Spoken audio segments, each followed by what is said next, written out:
watching Dante's Boxing Nation.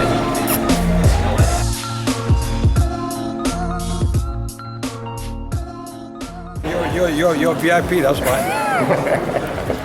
Joe Cortez was about to come to me for an interview. That is ridiculous.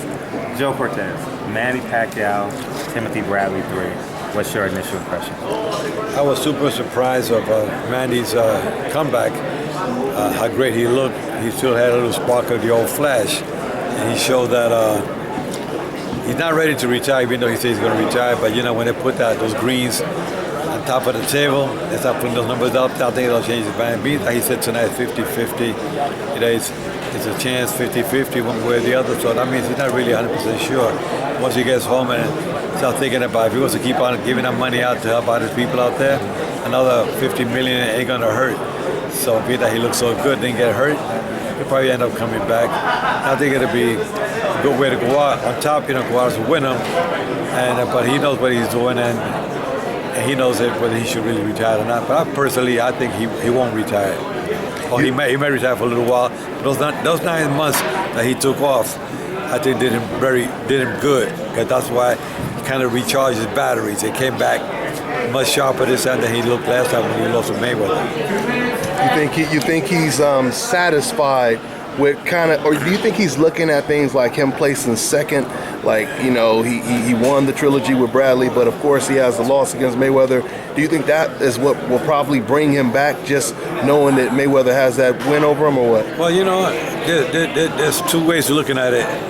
You know, he'll say, people will say, look, Mayweather fight, they probably end up buying it now because you say your shoulder wasn't hurt tonight, so there's no excuse. So he said, my shoulder's good, and then maybe the fans, being that he looks so good tonight, the fans will probably try to put that bait out there and say, all right, come on, they want more shot. And that's another $100 million guarantee, you know, what the hell. I'll come back from the dead for $100 million. That's why he probably will too, you know, so that's the way I see it. And, you know, in boxing, that's the way it is. He looks good, he's young, and he can help out a lot more people by not retiring yet. What was your impression after the third round? Like, just after the first 3 rounds, who did you think that was leaning towards by that point? Well, I thought they were leaning towards Pacquiao, but I said, man, in the first fight that they had, it was the same way. He was coming out ahead. He came out ahead coming out the gate, but then he fizzled out the second half of the fight.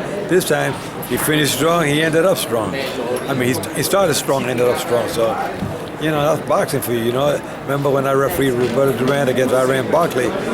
Everybody thought Duran was finished. You know, at age 35. He had one of his better performances that night, came back and won the middleweight championship. So, you know, boxing is tricky. You never know. Just when you think you know it all, you find out you really don't. Yeah, you said that was probably the most amazing fight you've ever ref.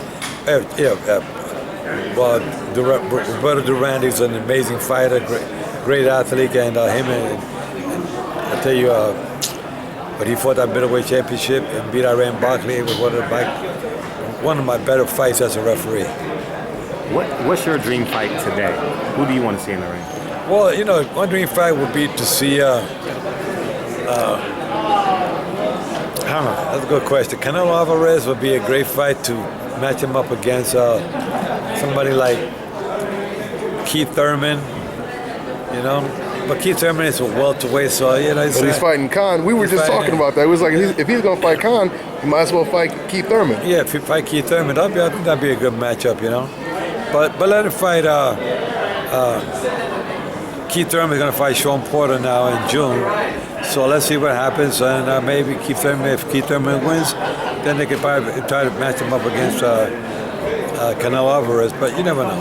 Who wins those 2 fights? Khan, Canelo, Porter, Thurman? They're very competitive fight. You know, Thurman hasn't fought in a while, so he's kind of been inactive on the shelf for a while. Again, it can be good for him because they can like it was for Manny. He rested up, he got his batteries recharged, came back good. Sometimes he can be rusty, so that fight can be a toss-up. And you know, boxing is strange. And then you got Canelo and Amir Khan. Canelo should, on paper, he should beat him because he's stronger. He can punch harder. And I'm sure he's going to come in a lot heavier, but we'll see. It's going to be a good fight. Canelo should win that fight, and the winner of Keith Thurman and Canelo, Keith Thurman and Sean Porter, are going to be a tough one to call right now.